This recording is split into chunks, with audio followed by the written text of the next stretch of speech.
Olá a todos! Bem-vindos a esta nossa análise profunda sobre aquele que é, sem dúvida, um dos eventos mais catastróficos e marcantes que já exploramos. Vamos mergulhar de cabeça no clímax absoluto de uma era, a Guerra dos Melhores em Marineford. Isto não é só mais uma batalha no meio de tantas outras na linha do tempo, nada disso. É um ponto de viragem gigante, um momento histórico que rasgou ao meio e alterou de forma permanente todo o equilíbrio geopolítico deste mundo. Vamos ver passo a passo como as fundações deste universo tremeram e como a história tomou um rumo que absolutamente ninguém conseguiria prever. O palco está pronto para o maior confronto. E olhem, a escola disto é simplesmente épica. Desde o início da grande era dos piratas que o mundo não sustinha a respiração desta maneira. É uma colisão brutal de forças e de ideologias em estado puro. É um daqueles momentos na história em que percebemos logo à partida que ganhe quem ganhar, o mundo nunca mais vai ser o mesmo. Muito bem, vamos a isto. Secção 1, o cenário do caos e as forças imparáveis que o compõem. Para termos uma noção real da loucura que isto é, precisamos de olhar para a dimensão gigantesca das defesas. A Marinha fortificou o seu quartel-general à espera da chegada daquele que é considerado o homem mais forte do mundo. E este número diz tudo. 100 mil. 100 mil marinheiros. E nós estamos a falar de soldados recém-recrutados. São 100 mil soldados de elite, a força máxima da justiça, concentrados num único local estratégico, só para garantir que a execução do Ace decorre sem qualquer falha. As probabilidades contra qualquer invasor parecem literalmente impossíveis de contornar. O governo mundial não quis deixar a mínima margem para erros. É por tudo isto que lhe chamamos um autêntico choque de titãs. A balança de poder é assustadora. De um lado, a Marinha, que para além deste exército enorme, tem a força esmagadora dos 3 almirantes, Aokiji, Akainu e Kizaru, e ainda o apoio pesado dos Shichibukais. Do outro lado, o homem que os desafia de frente, o próprio Barba Branca, Edward Newgate em pessoa, acompanhado por 14 dos seus principais comandantes. Estamos a falar de autênticas lendas como o Marco, o Joso e o Vista, mais dezenas de capitães aliados vindos diretamente do implacável Novo Mundo. Cada nome aqui representa um poder absolutamente aterrador. E logo a abrir, o ritmo é ditado por uma demonstração de força devastadora. Como podem ver aqui, a chegada da frota invasora é triunfal. O icónico Moby Dick emerge diretamente das profundezas do oceano, mesmo no centro da baía de Marineford. É aqui que o Barba Branca mostra a toda a gente por que razão é tão temido. Com os poderes da Gura Gura no Mi, ele consegue literalmente rachar o próprio ar e criar tsunamis gigantescos capazes de engolir a ilha inteira de uma só vez. O mar treme em reverência e o pânico instala-se de imediato. O que nos leva à secção 2, a chegada de Luffy e o elemento surpresa. E aqui as coisas aceleram a fundo. A dinâmica deste conflito muda drasticamente quando, do nada, o céu se abre e um navio inteiro da Marinha cai a pique de um tsunami que o Aokiji tinha congelado. É um momento de caos absoluto, um fator tão imprevisível que nem os grandes estrategas da Marinha, nem os experientes capitães piratas conseguiram antecipar.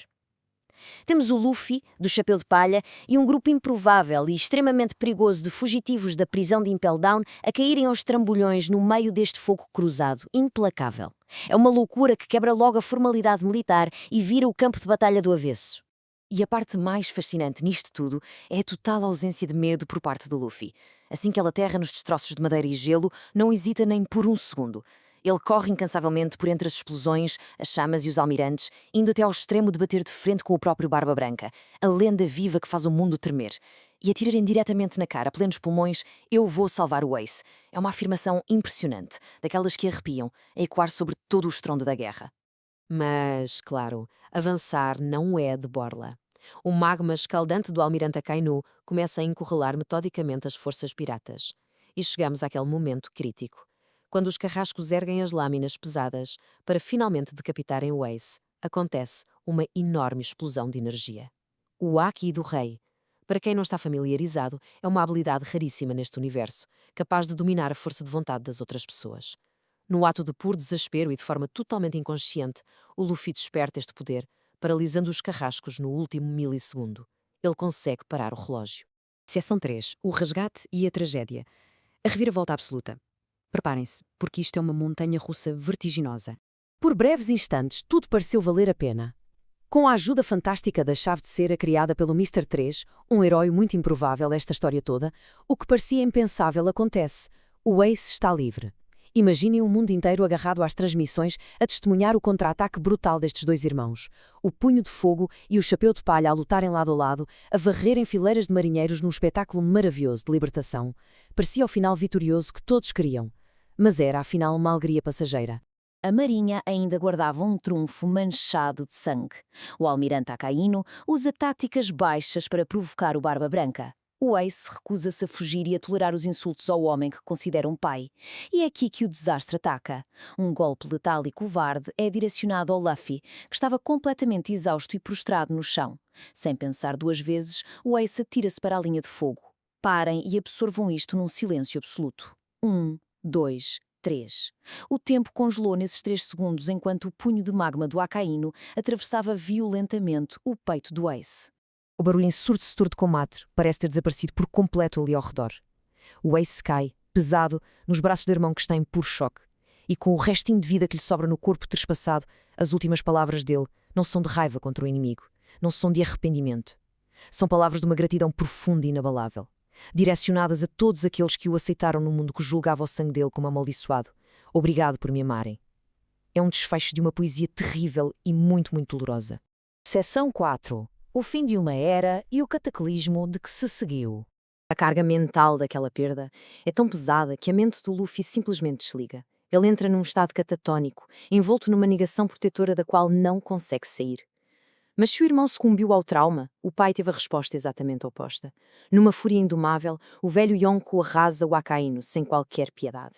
Ele castiga o almirante com terremotos atrás de terremotos, ao ponto quase de destruir os alicerces de Marino Forte. O campo de batalha converte-se numa câmara de retaliação pura e dura. Contudo, no pico deste caos flamejante, uma velha sombra aparece. O Barba Negra. Aproveitando-se de um gigante já crivado de balas e à beira da morte, este antigo companheiro de tripulação lidera uma emboscada nojenta e covarde com os seus novos aliados.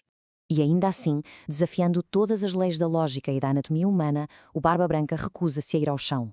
É uma imagem mítica. O colosso exala a sua última respiração e morre em pé. Mas não o faz em silêncio. Antes de a luz se apagar de vez, ele gasta as últimas forças para soltar um grito que rasga o globo e estilhaça a cortina de fumo do governo mundial. O maior de todos os tesouros do Goldie Roger não é uma lenda. Ele proclama bem alto: o One Piece existe. E com essa única frase, ele atira gasolina para a fogueira e reacende a era dos piratas de forma estrondosa. O que nos traz à nossa última seção, o despertar da esperança e a árdua tarefa de sobreviver ao trauma. A tempestade colossal vai passando e a poeira cheia de sangue assenta. A destruição foi levada a um ponto sem retorno. A grande promessa da nova geração, o Ace, caiu. O governante dos mares, o Barba Branca, tombou. Aquele frágil balanço de poder no mundo foi feito em cacos. E é exatamente no meio desta terra queimada que a matança só termina com a intervenção de outra lenda. O Yonko Shanks, o Ruivo. Ele chega ao centro da praça, bloqueia os ataques diretos com a sua espada e a sua simples presença impõe um silêncio forçado. Exigindo e garantindo um cessar-fogo, os machados de guerra são finalmente enterrados. O Jinbe foi enorme, mostrando bravura para resgatar fisicamente o Luffy pelo meio do caos dos mares. Mas o verdadeiro resgate, o resgate mental, exigiu muito mais. Quando o Luffy recupera a consciência na longínqua ilha de Rusukaina, é rapidamente engolido por uma dor paralisante. E é aí que o Jinbe intervém com um conselho brilhante, servindo de âncora no meio daquele desespero. Um questionamento direto e forte. Não penses apenas no que perdeste. O que é que ainda tens? Esta perspectiva nua e crua força o Luffy a parar, a contar pelos dedos e a reconhecer que as luzes da sua tripulação e família ainda brilham na sua vida. É maravilhoso ver como a dor incurável se transforma nesta determinação impenetrável. Percebendo que juntar toda a gente em 3 dias, o plano original, seria quase suicida nesta nova era sem o Barba Branca, o Luffy age com inteligência. Ele usa os jornais para enviar uma mensagem cifrada global aos companheiros, o código 3D2Y. Com um simples risco por cima dos 3 dias, ele codifica um novo plano. Vamos suportar a distância, vamos treinar afincadamente e vamos nos encontrar daqui a exatos 2 anos, mais do que prontos para dominar o novo mundo. E isto conduz-nos à derradeira reflexão. O que estará verdadeiramente à espera dos chapéus de palha após 2 imensos anos de preparação feroz? A guerra de Marineford deixou perdas dilacerantes, riscou as grandes figuras da época e redesenhou todo o mapa político. Mas também forjou corações muito, muito mais fortes no meio do calor da batalha. O palco deste mundo mudou drasticamente e a corrida ao tesouro prometido será mais desafiante do que nunca. Fica um mistério em aberto para a próxima era e uma certeza inegável, a de que este mundo nunca mais voltará a ser o mesmo. Muito obrigado por acompanharem e mal podemos esperar para explorar o próximo capítulo convosco.